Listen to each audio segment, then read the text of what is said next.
tahu mau beri judul apa, tapi yang jelas kita ambil topiknya yang ringan-ringan saja ya, ringan dan bisa kita laksanakan. Tetapi kadang-kadang sesuatu yang ringan itu kalau diganggu atau digoda oleh setan atau hawa nafsu, dia juga akan menjadi berat. Apa itu? Saya ingin mengambil salah satu dari hikmah Ramadan atau hikmah berpuasa itu adalah meningkatkan kesabaran. Banyak hikmahnya, saya ambil satu saja. Nanti yang lain biar berceramah, yang lain menyampaikan. Jadi salah satu hikmah yang bisa kita petik, yang bisa kita rasakan dengan adanya bulan Ramadan, dengan adanya ibadah-ibadah yang kita laksanakan di bulan Ramadan itu adalah untuk meningkatkan kesabaran. Sabar itu di dalam Al-Quran termasuk kata-kata yang sering diulang oleh Allah. Kalau kita lihat di Google, tapi saya tidak menghitung sendiri ya.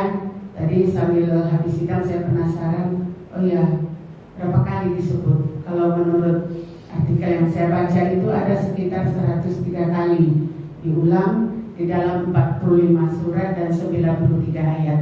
Karena di dalam satu ayat itu kadang ada diulang sabar ini 2 kali. Jadi sabar, saya ingat kalau tidak salah Ramadan tahun lalu saya juga membahas sabar ini. Saya mengambil tema ini karena menurut saya, untuk saya sendiri juga saya butuhkan itu. Kalau saya sampaikan, mudah-mudahan kesabaran pada diri saya juga meningkat dengan kita laksanakan yang saya laksanakan Ramadan pada tahun-tahun yang lalu dan tahun sekarang. Jadi sabar di dalam Al-Quran itu yang paling kita hafal semuanya itu adalah di dalam surat Al-Asr. Di sana disebutkan bahwa Allah bersumpah demi masa bahwa seluruh kita ini merugi. Dan hakikatnya semua kita merugi di dunia kecuali orang yang beriman dan beramal soleh, kemudian saling memberi nasihat dengan kebenaran dan saling memberi nasihat dalam kesabaran. Jadi dari situ saya mengambil pelajaran bahwa sebenarnya sabar itu meskipun kedengaran ringan, tapi sebenarnya melakukannya berat. Allah sendiri yang menyampaikan di dalam Al-Quran bahwa sabar itu bukan hanya perbuatan kita sendiri. Sabar itu ada kalanya juga membutuhkan dukungan dari orang lain. Nah itulah tadi orang yang beriman dan beramal soleh saling memberikan nasihat dalam kebenaran, saling memberikan nasihat dalam kesabaran. Jadi Bapak Ibu yang saya hormati, sabar memang sikap pribadi dan kadar sabar dari setiap orang itu pasti tidak sama. Itu tergantung kepada kadar keimanan kita juga. Sering kita dengar sabar itu ada batasnya. Tak tolok dengan sabarnya Bu, di ruang sidang paling sering itu kita dengar. Tak tolok Bu, tak sabar dari sabar dua tujuh baktinya. Benarkah sabar ada batasnya? Ya Bu Siti? Enggak ya. Jadi sebenarnya sabar itu tidak ada batasnya. Nah, saya baca-baca tidak ada dalil yang menyebutkan bahwa sabar itu ada kadarnya, ada batasnya. Kalau udah segini, udahlah kamu tidak perlu lagi sabar. Tidak ada yang seperti itu. Sabar ini tak berujung. Sebagaimana juga Allah jadikan pahala dari sabar itu atau ganjaran dari sabar itu, ini Allah sebutkan di dalam surat, saya baca Al-Quran ya biar lebih benar. Dalam surah Az-Zumar ayat 10 Allah katakan, A'udzubillahi minasyaitonirrajim, Bismillahirrahmanirrahim. Qul ya ibadiyallazina amanu taqu rabbakum lillazina ahsanu fi hadhihi dunya hasanah wa ardullahi wasi'ah. Innama yuwaffas sabiruna ajrahum bighairi hisab.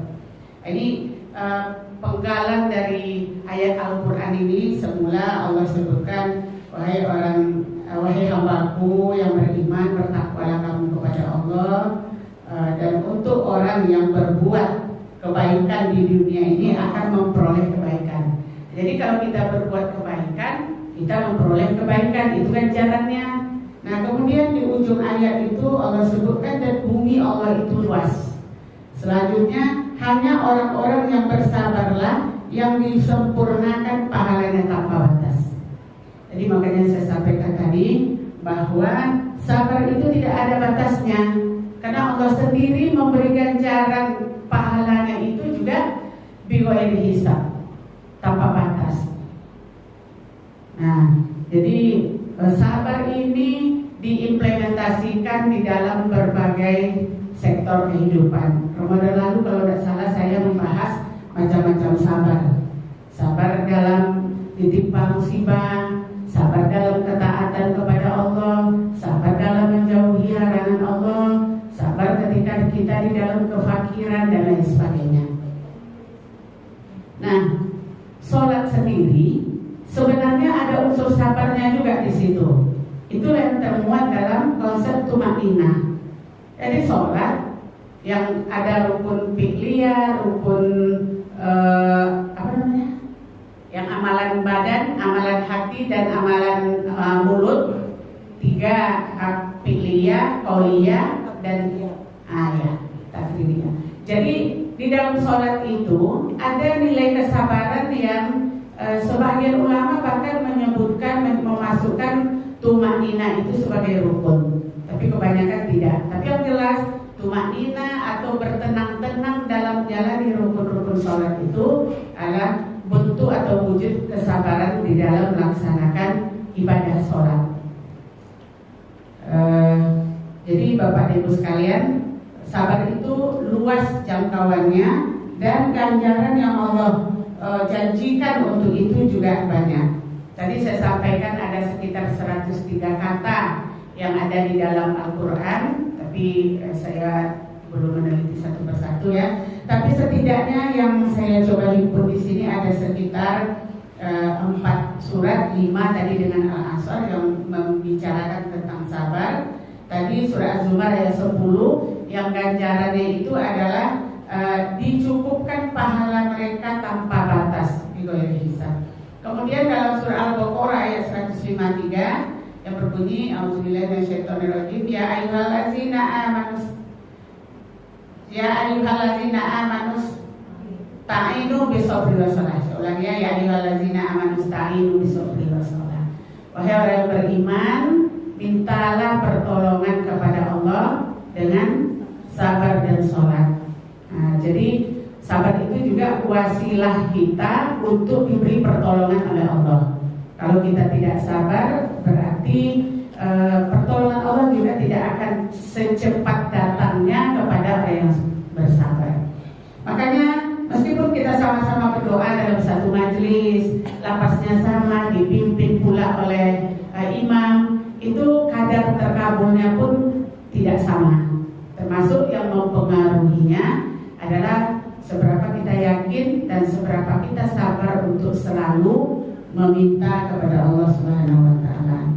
Kemudian selanjutnya dalam surat Asy-Syu'ara ayat 43 Allah berfirman, "Waliman sabara wa ghafara inna dzalika min azmil umur." Siapa yang sabar dan memaafkan, itulah sebaik-baik perbuatan. Jadi sabar itu juga sebagai bentuk betapa hati kita ini baik.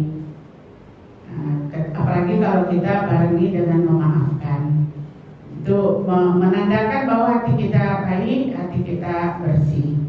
Dan terakhir di dalam surah Ali Imran ayat 200. A'udzubillahi minasyaitonirrajim. Ya ayyuhallazina amanu sabiru wasabiru warabitu wattaqullaha la'allakum tuflihun. Nah, ini juga Allah janjikan kalau kita sabar, maka ganjaran yang kita terima dari Allah itu adalah tuflihun atau kemenangan, artinya kemenangan.